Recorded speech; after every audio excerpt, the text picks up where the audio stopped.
lads. Woo! What an amazing turnout. You can hardly get around. There's so many of us here.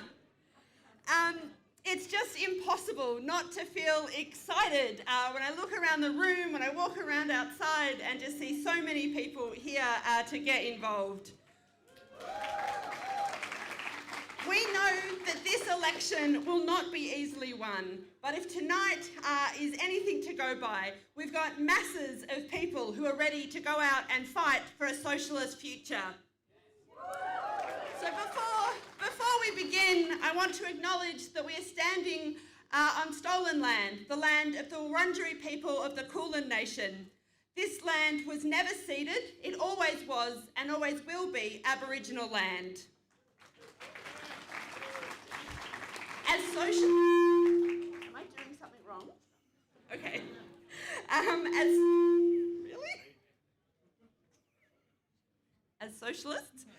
As socialists, we stand in solidarity with our Aboriginal sisters and brothers in their ongoing fight against racism, dispossession and capitalism. It's particularly fitting that we're able to meet here tonight at the Aboriginal Advancement League, a place that has had a long history of Aboriginal protest, resistance and self-determination. Also, in case anyone doesn't know, hi, I'm Kath. I've been involved in the Victorian Socialists from the beginning. It's been just amazing to watch how we've grown and grown. I'm also the Victorian Socialist candidate for the seat of Northcote, which is the electorate you're all in tonight. It is a real privilege to get to be your MC tonight as we launch our 2026 Victorian state election campaign. Across Australia and around the world, we've seen the dangerous growth of the far right. Here in Victoria, we've just swapped out one premier who serves the rich for another that's going to do the same.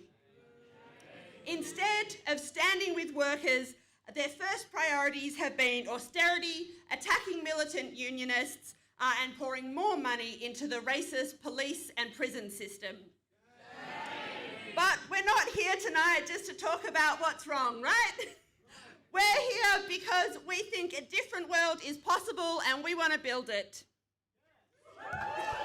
This campaign is about giving people something to rally around, a source of hope for a socialist alternative that stands with workers, with renters, for public education and healthcare, that stands alongside anyone who thinks that this world can be different and is ready to rebuild it.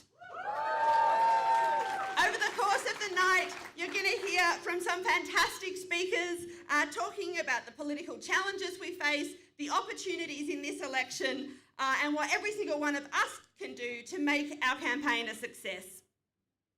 So our first speaker is Corey Oakley. Corey is a long-time socialist activist and the State Secretary of Victorian Socialists.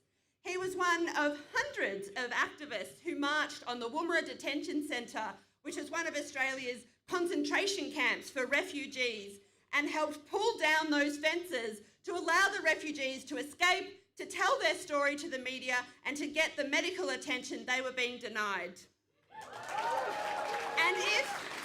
And if you're lucky enough to find a copy of the Woomera Breakout documentary, you might even catch a glimpse of Corey back when he had blue hair and thought that shoes were maybe optional. Well, he's ditched the bleach, but he's never lost the determination of fighting for a better world. He was one of the key people who helped set Victorian Socialists up. I actually remember in 2017 getting this call from Corey who talked about some idea about socialists running in elections, and I think I literally said, like, are you joking? He didn't super appreciate that response. He was not joking. At the time, it just seemed like this impossible task, but collectively, we have built it up from this ambitious idea to this now 1,000-strong nationwide socialist party.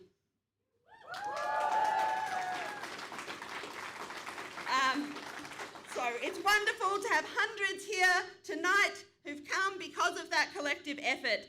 So please give a huge welcome to Corey.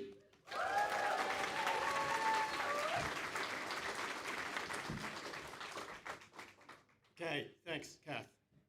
So, in the last year, the Australian political map, as people here will know, has been turned upside down by the rise of One Nation in the polls.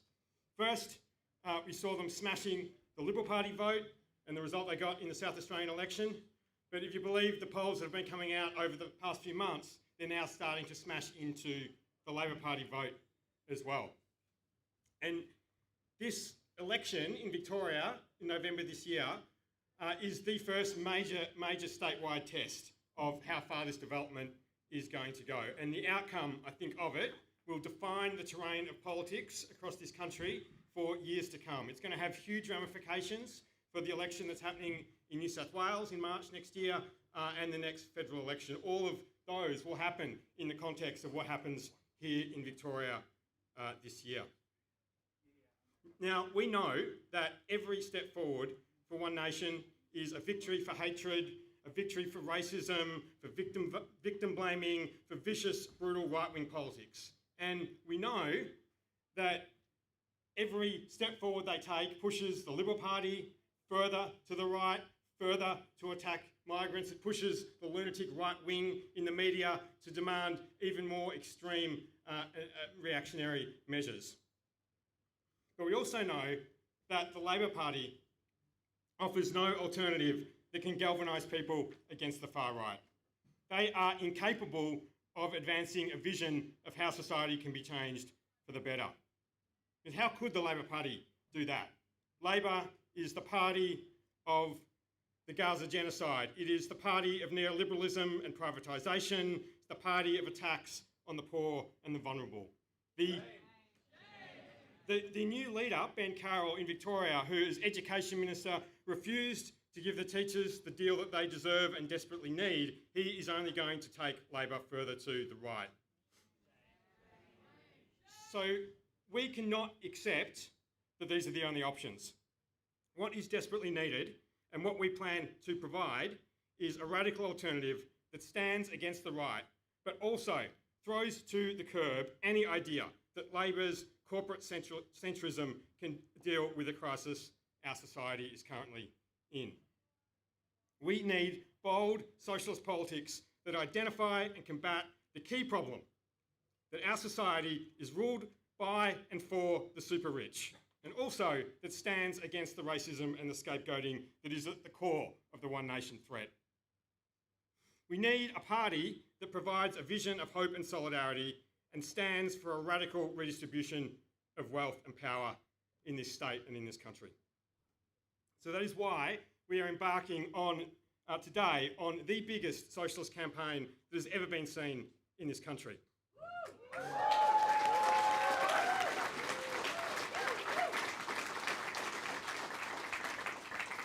So when we first set up Victorian Socialists in 2018, we stood just in the northern suburbs of Melbourne. At the last state election in 2022, we ran across the west as well as the north, 22 seats altogether. This time, we are running in every single seat statewide.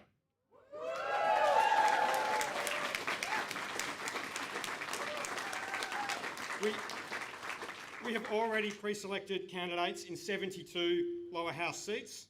That includes every seat in metropolitan Melbourne and more from across the state. We already have candidates in seats in Geelong, Bendigo, Ballarat and more. And by the end of this month, we will finalise our candidates in every one of the 88 seats across the state. Every voter in Victoria will have a socialist option to vote for, both in the lower and the upper houses, something that has never happened before, either in this state or in any other in Australia.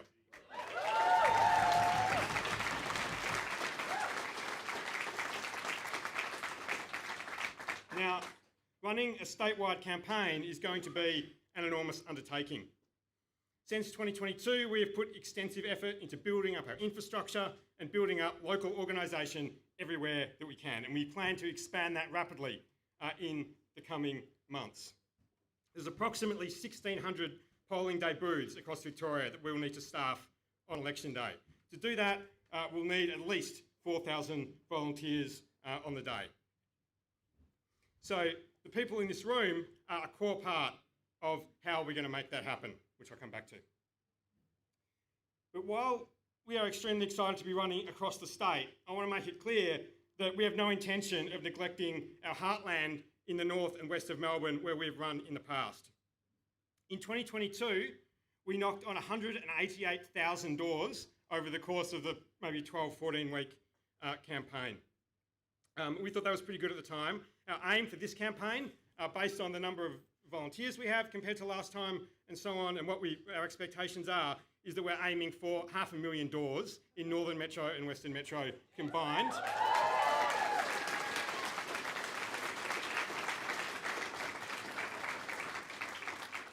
Now, last time we got around 8% of the vote in seats like Thomastown, Brunswick and Broadmeadows, and we averaged 5.6% across all the seats we stood in.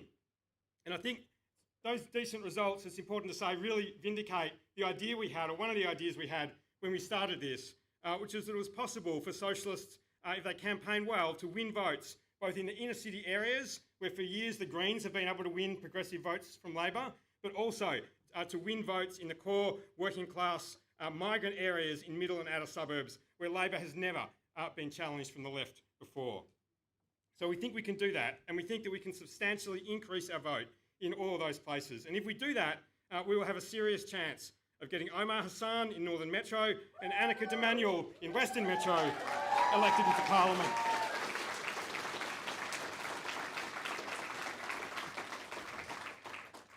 And we will also be throwing serious effort into running massive campaigns in some particular seats where we know we have a lot of support.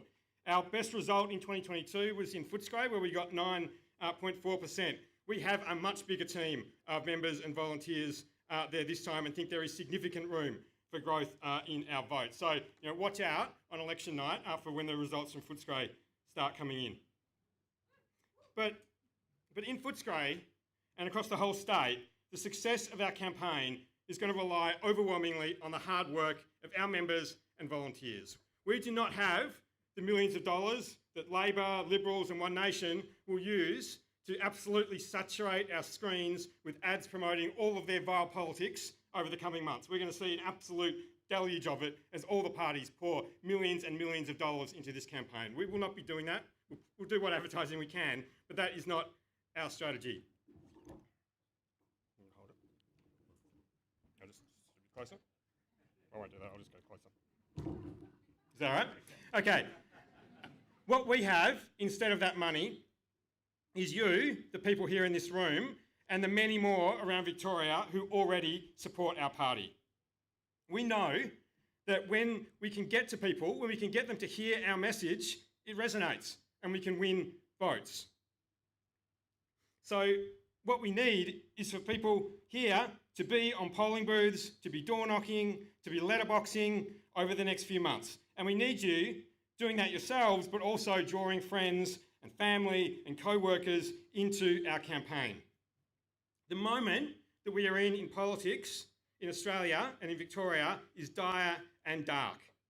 And whatever happens in this election, it will be remembered, I think, for a long time to come.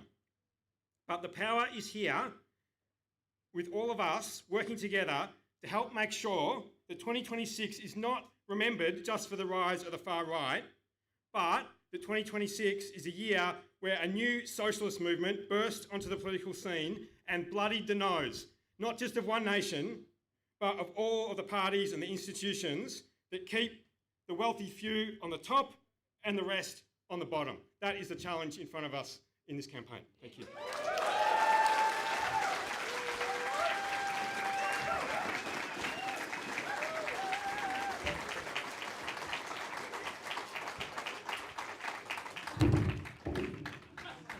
Okay, thanks, Corey. Look, one of the things that Corey pointed out is that we have some very powerful enemies this election. The major parties have corporate backers with deep pockets. We know that One Nation has Gina Rinehart, and honestly, even the Greens have campaign budgets that we can only dream of. So we don't have wealthy backers. What we do have is something much more powerful. All of you. We have thousands of ordinary people who believe that another world is possible and are prepared to get out there and make it happen. That means we need your time, we need your energy, and yes, we also need your money. If you can, please dig deep tonight. Every donation helps us print more posters, make more leaflets, and get our politics out to more workers, to more renters, to more people who need it. One of the great ways, actually, that you can support the campaign is grab a copy, of our new manifesto. You can get it downstairs from the merch table for $10, as well as helping to fund the campaign. You'll be taking home, I guess, a clear vision of socialism, of the arguments that we're going to be making. So grab your copy, have a read, then lend it to a friend, and let's get these ideas out to people beyond those who are here tonight. Our next speaker is Brendan Laws. Brendan, awesome. Well, maybe he needs no introduction, but I'm going to give him one anyway. Brendan is a public school teacher and a trade union activist who's been at the heart of one of the biggest battles we've seen in our public school system in a long time. So I'm going to tell you a bit about Brendan in a moment, but before I do, I thought that we could do something to stand in solidarity with the teachers tonight. I was at their strike last week, or whatever the most recent one was, and my favourite chant was one that actually borrows from the amazing 1986 nurses' strike, and it goes like this: dedication doesn't pay the rent. Strike, strike for 35%. Dedication doesn't pay the rent. Strike, strike for 35%. Dedication doesn't pay the rent. Strike, strike for 35%. Okay, thanks, comrades. So when teachers voted down not one but two sellout agreements and took historic strike action, Brendan was one of the educators helping to build that fight. He understood that winning better schools means more than fighting just in our workplaces. It also means taking that political fight to the people responsible for attacking public education. When Ben Carroll was Education Minister, he spent years trying to hold down educators' wages and conditions and overseeing the systematic underfunding of public schools. Instead of being held accountable for his crimes, he was rewarded by his party with a promotion to Premier. And as we've said, in his first days, he made it very clear whose side he's on, and it's not ours. Well, Brendan isn't prepared to let Ben Carroll just waltz into Niddrie unchallenged. I think it's really fitting that one of the teachers who's been leading the fights in our schools is now the one to take on the Premier, Ben Carroll, at the ballot box. So please give a huge welcome to public school teacher, militant trade unionist, rebel educator, and the Victorian Socialist candidate for Niddrie, Brendan Laws.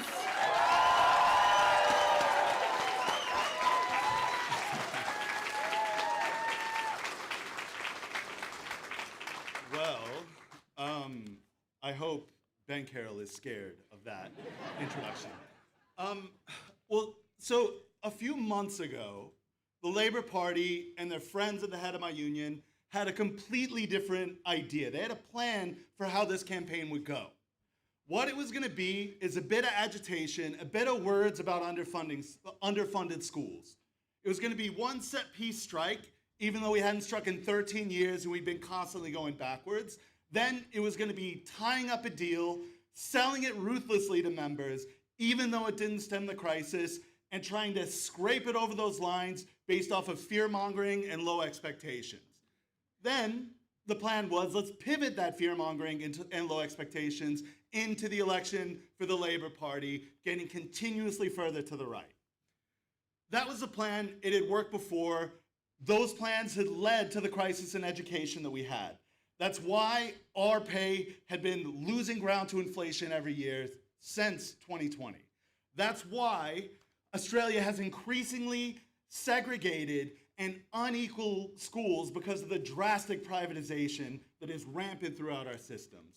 And that's why teachers are dropping out by the hundreds. That's why only 3 in 10 plan to stay till retirement, and education support staff working with our most vulnerable students have to get second jobs because of the poverty wages they're on. However, rank and file workers, teachers and education support staff made different plans, and we're still carrying those out right now.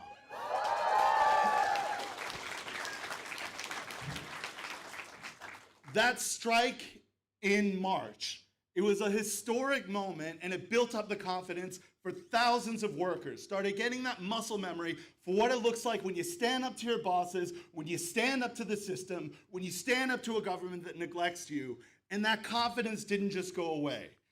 When the first rotten deal came through, whenever our union took away democratic measures to talk about it, people kept up that confidence and built a fight to vote no. Not once, but twice.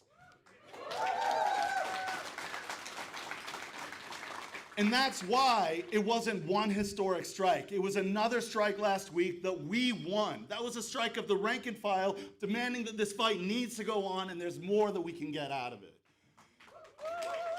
And I have to say, socialists played an indispensable role in this struggle. We organized socialists in schools to be the dogged fighters, to raise those expectations, to assuage the fears about striking, to let people know what power we actually had. And then when the bad deal came through, to doggedly say, vote no, we can do better, we can get enough. We took the battle not just to our enemies in the government, but those trade union officials who care more about appeasing their friends in the Labor Party than they do about their actual workers. We told people it's time to stand up, fight back against them too. And then we saw what happened. We saw that people took a step forward, and we're still in this campaign where there's more on the table to win. So, and reflecting on that history, I think it's important to know that as a socialist, we know it's never just about one good deal. This rotten system is privatizing our schools left and right. The school staff who actually know how to do everything that makes our schools run, that educates the next generation, should be the ones running these schools and deciding how they work. The workers who actually do everything in our society to make our whole world run should be the ones deciding on how that world runs.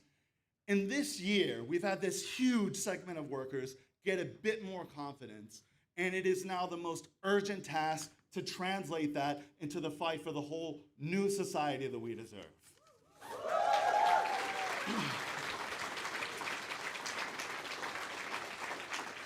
So yeah, I have to get used to seeing my face around a lot more and the discomfort with that, because I did stick up my hand to run against Ben Carroll.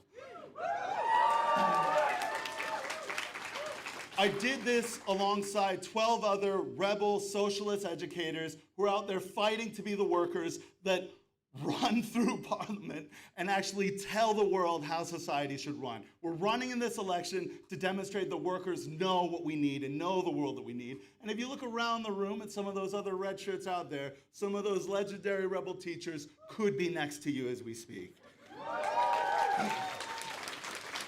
So then, yeah, I got this promotion on Tuesday. Suddenly I'm running against the premier. And then what did the premier say? We're like, okay, out of one side of his mouth, it's all Jacinta Allen's fault. That's why you don't have the deal that you have. But it's been a week. We have no new deal. What else did he say? My first task is to attack construction workers. My second task, shame indeed. My second task is to give more money to the police. My second task is to attack work from home laws and signal at austerity in the future. So we know, even if he finds it politically expedient to give us a better deal, which is a big if, he's going to come fighting for other workers, and we have to be there as part of that fight to defend everybody in our society facing these attacks.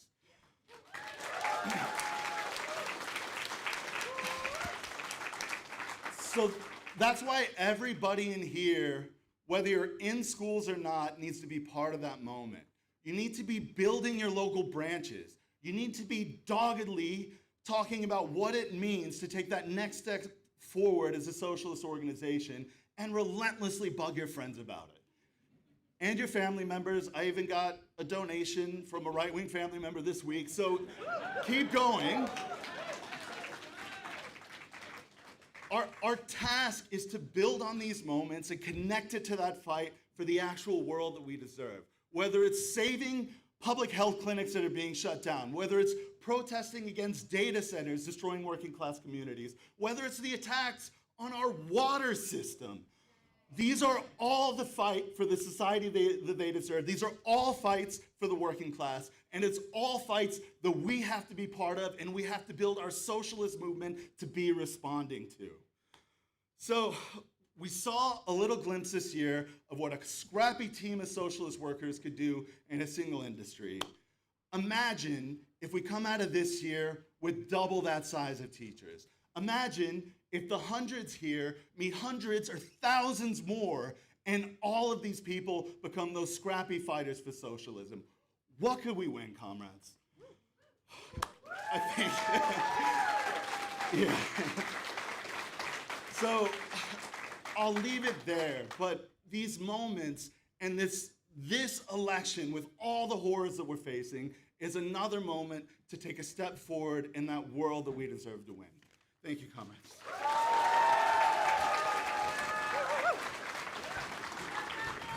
Thanks, Brendan. Well, if Brendan's speech has inspired you, and how could it not, then don't leave that inspiration in the room.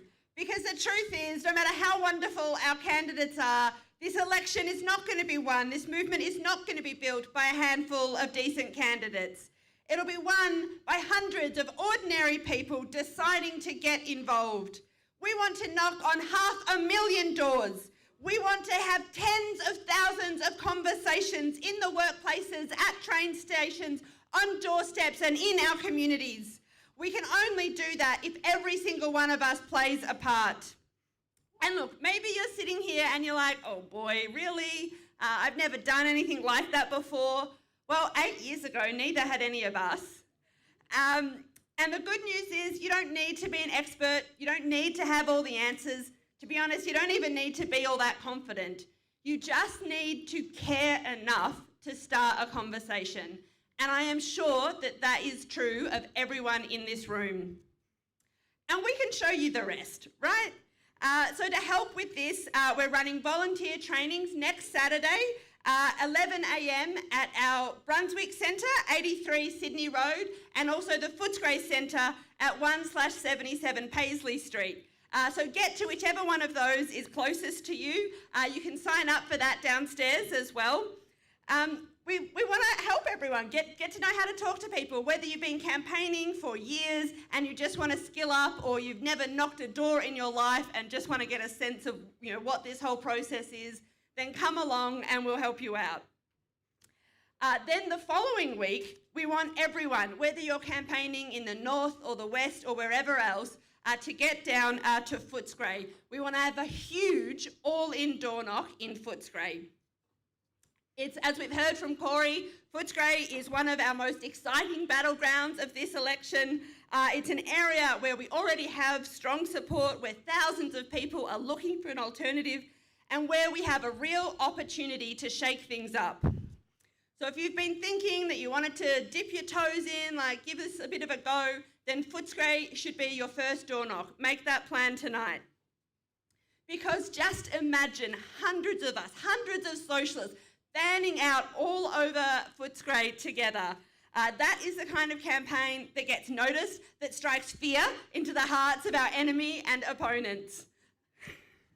So join us, 12 p.m, Sunday the 16th of August at Footscray Park, and let's show everyone what a people-powered campaign looks like.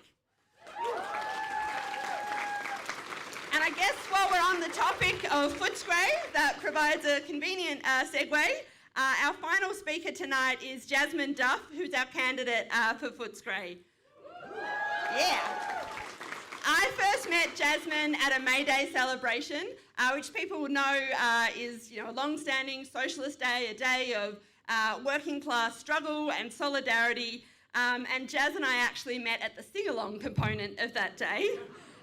Jazz is a much better singer than I am, as anyone who's had the unfortunate luck of hearing me sing can attest to. But what struck me wasn't really her singing, as lovely as it was. It was her enthusiasm, her worth, her warmth, and her just absolute commitment and belief that working class people deserve so much better than this system serves up to them. I remember leaving that day thinking, oh, this is someone who's going to make a real contribution to our movement. I was like, I really had an extra pep in my step. I was texting my housemates. Since then, Jasmine has gone from strength to strength. She has made a huge impact. She's been a student activist, fighting for education, one of the leaders of the Palestine movement, and one of the student encampment organisers. She's also a community organiser, standing on the front lines with public housing residents and building the campaign against racism and fascism. She was one of the organisers of the nationwide Palestine March that brought hundreds of thousands out onto the streets after Anthony Albanese invited war criminal Isaac Herzog, President of Israel, to Australia. And when neo-Nazis tried to establish a recruiting base out in Sunshine, Jasmine was like, not on our watch. She helped build a broad, multicultural community campaign that brought hundreds of people onto the streets and drove them out. The sustained protest campaign that she led ultimately forced the closure of the Nazi gym in Sunshine. That's just the kind of organiser Jasmine is. She doesn't just believe another world is possible, she gets busy making it happen. Now she's bringing that same determination to one of the most exciting campaigns of this election. Please give a huge welcome for Victorian Socialist candidate for Footscray, Jasmine Duff.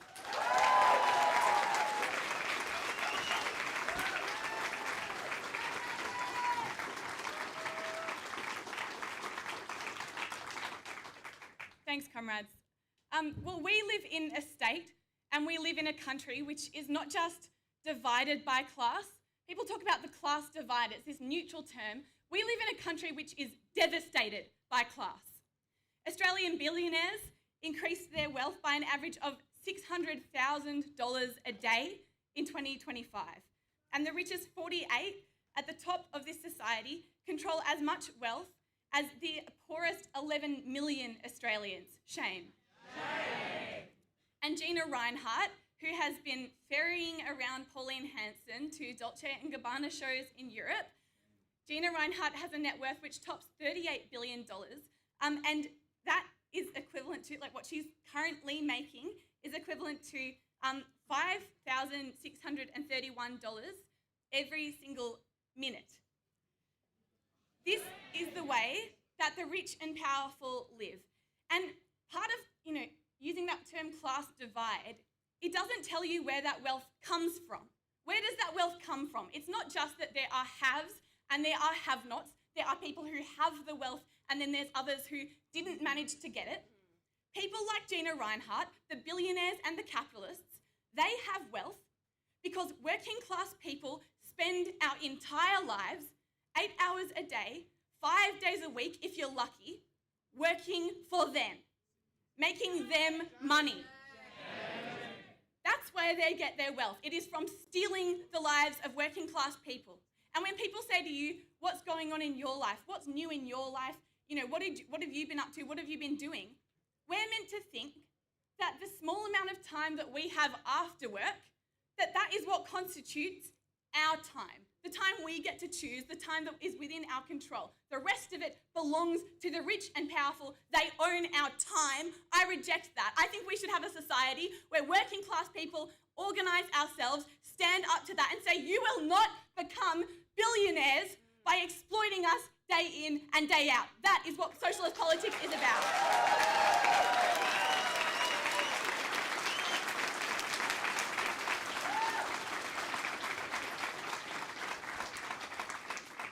A couple of years ago, my uncle Pete, who is beloved in our family because he would always bring a plastic garbage bag of like random heaps and heaps of random cheap stuff from Kmart for Christmas. So you're like, so many presents, in a This guy, we love this. My Uncle Pete, he worked for his entire life on cranes as a rigger. He was known as a very trustworthy health and safety rep, and he was a union member his entire life. He worked his entire life on cranes, and he was one of the many, many workers who meant that there has been a construction boom in this country that has meant construction firms have made billions and billions of dollars. He worked his entire life on cranes, making those people money. And then the week that he retired, he went on a holiday to Fiji and he drowned. And he is one of many, many working class people who spend their life doing what they are told by the bosses and making money for the rich and powerful, and then who are discarded at the end of all of that. So socialism is about saying we deserve better, we deserve a world of dignity, and we deserve a world where our worth and our lives are not measured by what we produce for the capitalists.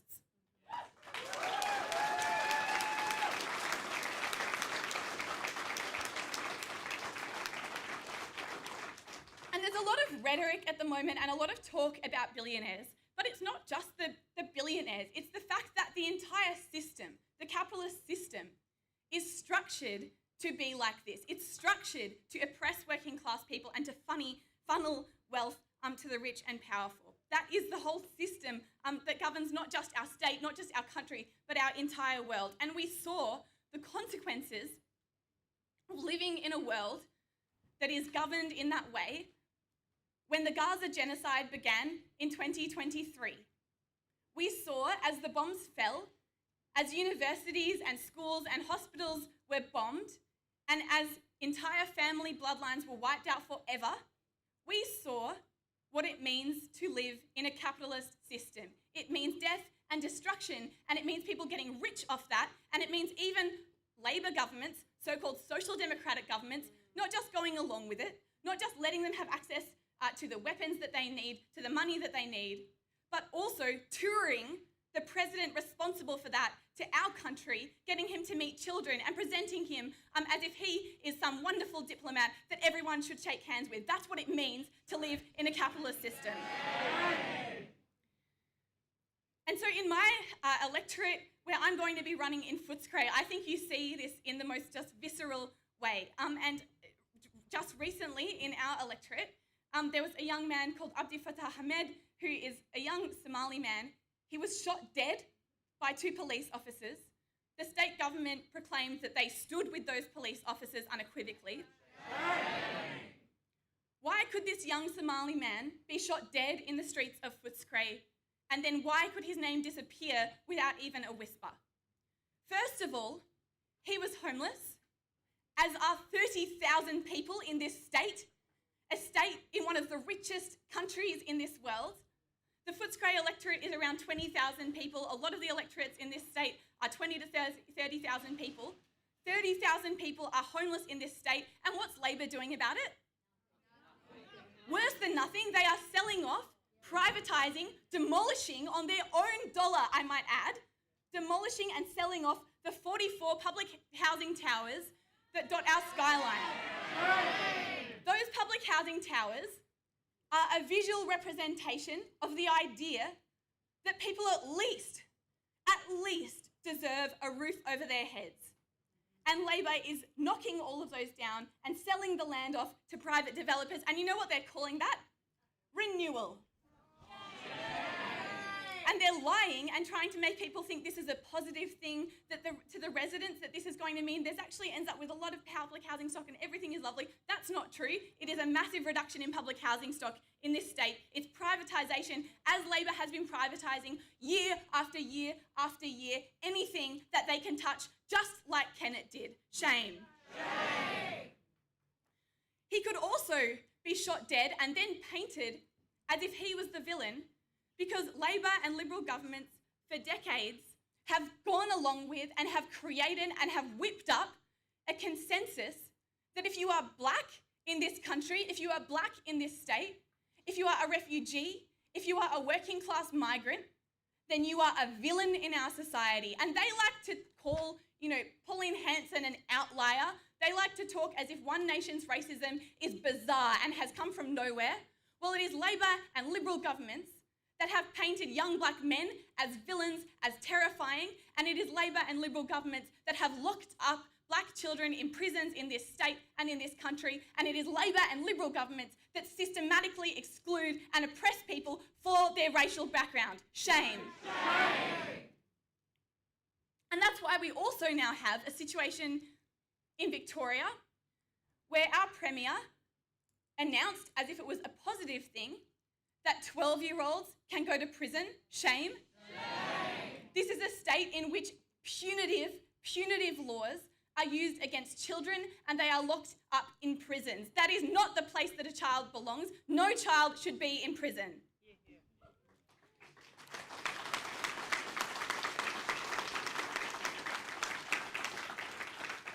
And so now, we don't have an Allen government, we have a Carroll government, and the Carroll government has proclaimed that it wants to be even more right-wing than the Allen government was, that it will bend over backward for business, that it will go after the CFMEU, that it will go after the right to work from home, that whatever business wants, it will do. That's the new Labor government. And so that is why we need to fight not just One Nation, not just the Liberal Party, but we need to reject the idea that Labor, as a lesser evil, is the solution in this electorate. Well, we know what Labor gives us. It is devastation, neglect of working class areas, and it is racism. We don't accept that, and we will fight Labor tooth and nail just as we fight the others.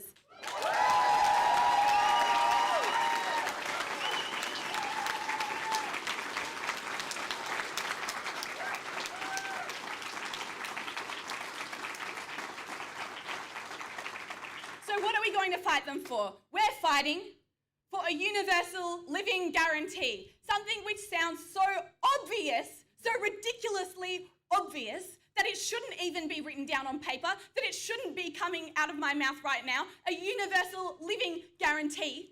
What kind of a society do we have to fight for a universal living guarantee? Being born should mean being able to live a life of dignity.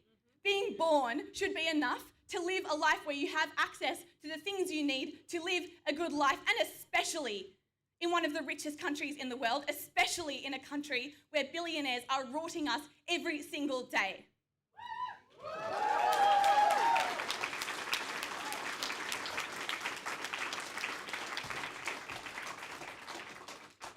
So we're fighting for a universal living guarantee going into this election. What does that mean? It means free publicly owned childcare available to parents 5 days a week. It means a new public builder to build and then operate 150,000 new public housing units, because we should be going forward in terms of public housing, not being sent backward by demolitions.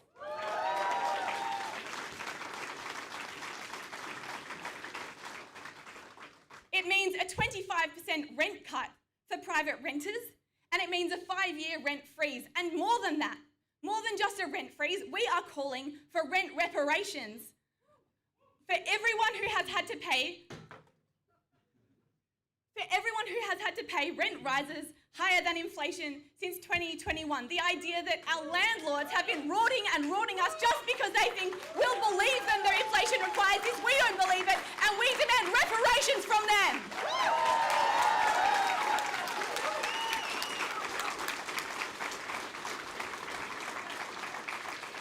We're demanding free public transport, and we're demanding more of it across the state. And we don't think that it should be run by multinationals. Every single time you put your $5 into the trains, that shouldn't be making another billionaire rich. That should be going back into sustaining the system. And so people pay taxes already. We are for raising things like payroll taxes to cover free public transport, more of it, but also getting rid of these multinationals that are rorting it. We're for grocery trolley for families that has everything they need to get by, and which is capped at $100 for the trolley. I was in the supermarket the other day near my house, and this woman was in front of me at one of those weird robot conveyor belt things they have now, and she was getting different cards out of her wallet and kind of scrambling and looking at me apologetically, getting her cards out to pay the $500 thing that had come up on her screen, the $500 bill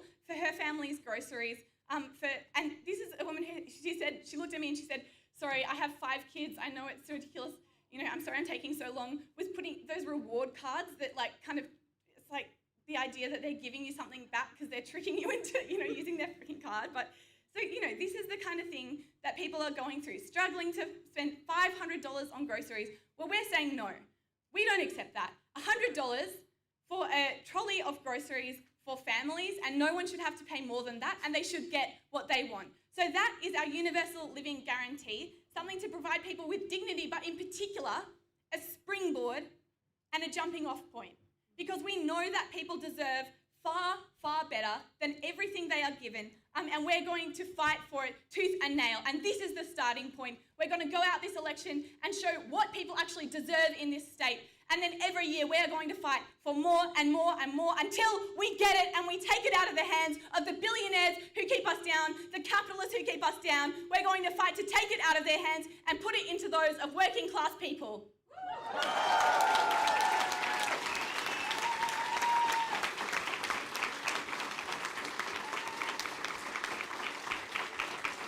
I think growing up in Australia, and this applies everywhere in the world, there is a logic that it seems normal and common sense that the rich and powerful will always be first and we will always be last. That's just how things work, and that's the world that you are brought into. But I was lucky enough to be born into a family of people who know that working class people can change the world. My dad used to take us around the rocks in Sydney and point to public housing and say, and point as well to heritage buildings and say, this is only here because we, construction workers, fought for it. We refused to tear it down, and that's the only reason it's still here. I grew up with a grandma, Roma, who is a name that she hated because she thought it was very ostentatious. But she had 5 kids. She was living in public housing, some of the worst public housing. She was raising 5 kids, and she was in a domestic violence relationship, and she worked in factories, and she worked as a typist, and she constantly tried to unionise her jobs and was constantly sacked from her jobs for that reason. She was secretly doing typing work for the Communist Party and keeping it a secret from her husband. And she, while she was doing that, was doing typing work, transcribing, for some of the Communist Party lawyers who were doing research for the Gurindji strike and for the case against the Vesti family who owned the land that the heroic Gurindji people, Indigenous people, were walking off to demand their right to land, their right to have their land back. And during that period, this is the moment when land rights was really established as a serious demand in this country and as something that could actually be put into some form of reality. She was doing just typing work, that can seem tiny. But it's the fact that there were so many people, the Aboriginal people who themselves were walking off, the people sitting here like Tanya who supported them, the many working class people around this country who fundraised for them and who stood with them, and the people like my grandma Roma who typed things up because that was the skill that she had. It was thousands and thousands and thousands of working class hands that went into making that historic struggle a success. People, ordinary people, working class people, we can change the world. But we can't do it as isolated individuals. It's like standing in a river and trying to stop the water from flowing around you. We can't do that as individuals. But we can change it together. And to do that, we need political organising that is direct, that's honest about what we're for, and also that isn't willing to pull punches. We don't want to say, oh, of course we accept the logic of this system, but we think maybe we could have this other thing as well. No, we don't do that. Socialists don't say that. We say we reject the premise. We reject the premise of how this society is run, and we demand a totally different world, one based on working class people getting what we need, and one which says the logic of the market, the logic of the rich running everything, the logic of the billionaires, all of that should be thrown out. Working class people can change the world, but we need socialist organising to do it.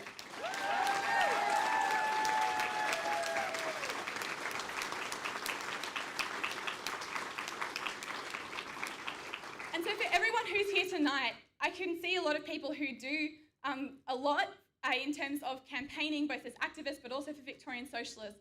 But there's also a lot of people that I don't recognise, and a lot of people who I know are new to what we're doing here. And I want to say directly to you that you should get involved, that you should find a branch meeting to go to, that you should come to the volunteer training days that we're organising next weekend, and that you should come and help us to do the door knocking that it's going to take to cover 500,000 houses. That's what we want to get to. 500,000 people we want to talk to and look them in the eyes. And we don't just want to say to those people, you're right that Labor and the Liberals are terrible. We don't want to just say to them, you're right to be angry. And we don't want to just say to them, you have to stand up to the racism of One Nation.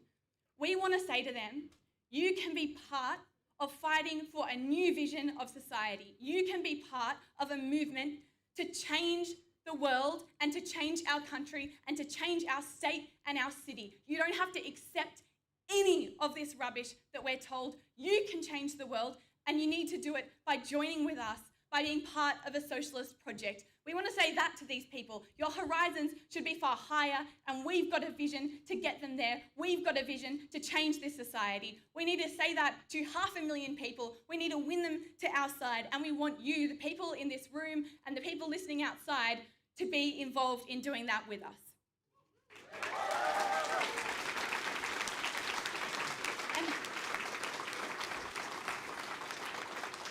And the door knocking that we do, it's probably not something that people have, done every day in their lives or something. But, the main response that you get is like, oh, thank you, that's so nice of you. I've got to go and do this thing now.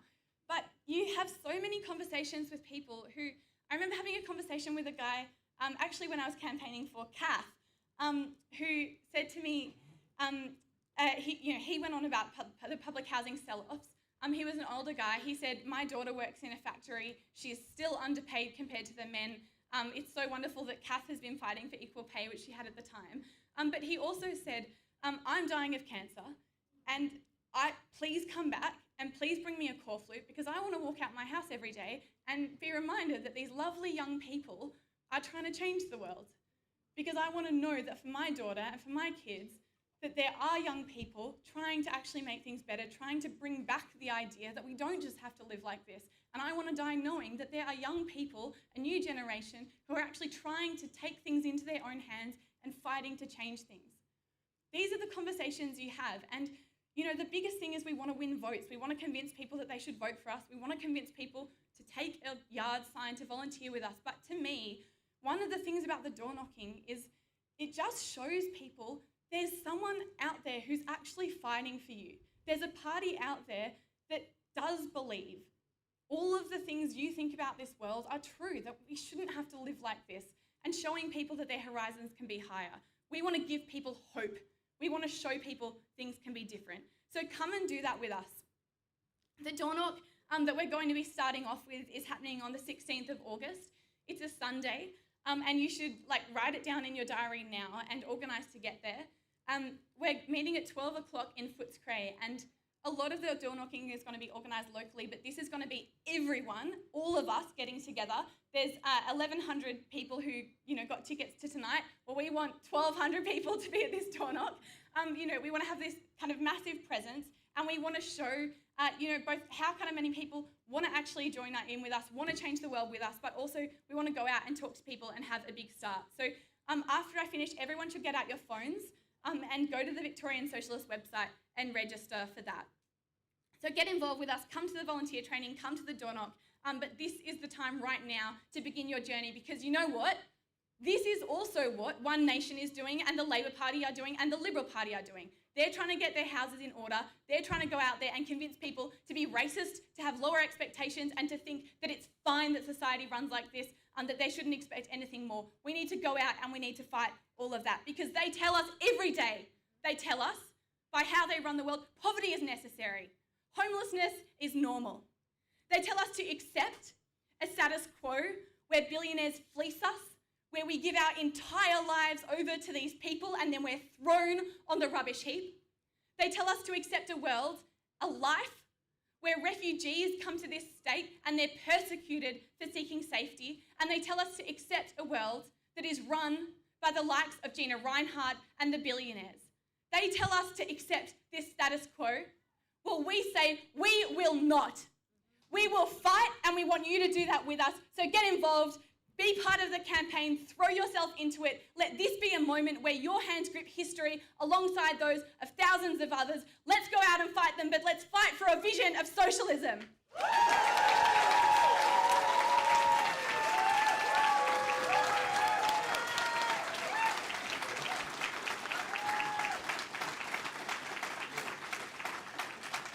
Thank you, Jasmine. What a wonderful way to finish. I can't top it, and I'm not going to try. But actually, I don't have to, because comrades, I'm hoping if you've learned anything tonight, it's that this campaign isn't built by a handful of heroes, though we've got plenty of them. It's built by every single one of us. I mean, if you just look around tonight, there's over 750 people here. People who've come together because we believe that things can be different. But if we're going to make history in this election, we need to grow our movement even further. Around the world, we're seeing the rise of the far right. Well, on election night in Victoria, we want there to be a different story. We want to show that everything isn't just moving to the right, that actually there is polarisation, and there are hundreds, thousands, millions of people who are prepared to throw their lot in with socialists. We want a socialist vote that cannot be ignored. We want socialist MPs to go and shake up our rotten parliament. And we want to build a socialist movement that is bigger and stronger the day after the election than it is today. And every single one of you can make that happen. So before you leave tonight, you've got like 3 or 4 tasks, depending on where your journey as a socialist is at. First, if you are not yet a member of Victorian Socialists, make tonight the night that you fix that. You can go downstairs, we've got it at the registration table where you came in, you can sign up to be a member there, or you can get out your phone and join on the website right now, because we need you in this movement. Second, sign up for the volunteer training days on Saturday the 8th of August, 11 a.m. at both Brunswick and Footscray. Whether you've done this all before or whether it's your first time, come along, meet your local team, meet other campaigners, and get skilled up for the campaign ahead. Third, sign up for the mega Footscray door knock on Sunday the 16th of August. We want hundreds of us getting out there and making our message clear. And finally, please help us fund this campaign. Buy a copy of the Manifesto, which you can get along with other merch downstairs at the merch table in the room under this one if you're in the top room. Everyone else can work it out, I'm sure. So buy a copy of the Manifesto, get some merch so you can show proudly where you're from. Grab a drink from the bar. You can get something to eat still. We've got sausages going. Every dollar helps us reach one more person. So thank you all so much for coming. I look forward to seeing you all on the campaign trail. Stick around, meet someone new, grab a manifesto and sign up before you head home.